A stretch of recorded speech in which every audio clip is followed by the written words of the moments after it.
వాట్సాప్లో ఒక వీడియో కానీ ఫోటో కానీ అప్లోడ్ చేస్తే అప్లోడ్ చేయకముందు బాగానే ఉంటుంది, కానీ అప్లోడ్ చేసిన తర్వాత అయితే బ్లర్ అయిపోతుంది. సో దీనికి ఏం చేద్దామంటే ఎటువంటి అప్లికేషన్ కూడా లేకుండా ఎలా హెచ్డీలో మన స్టేటస్ అప్లోడ్ చేయాలో ఇప్పుడైతే చూద్దాం.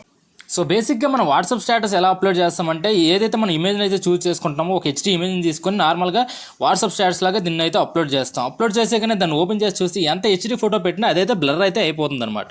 మనం హెచ్డీలో స్టేటస్ని ఎలా అప్లోడ్ చేయాలంటే మరి చార్ట్స్లోకి వచ్చి ప్లస్ సింబల్ ఉంటుంది కదా, దానిపైన క్లిక్ చేసుకొని ఫస్ట్ ఇక్కడ మీ మొబైల్ నెంబర్ అండ్ యూ అనే ఆప్షన్ ఉంటుంది.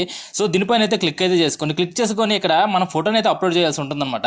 సో ఏ ఇమేజ్ని అయితే మీరు అప్లోడ్ చేయాలనుకుంటున్నారో అదే ఇమేజ్ని ఇక్కడ హెచ్డీ క్వాలిటీలో అప్లోడ్ అయితే చేస్తున్నాను.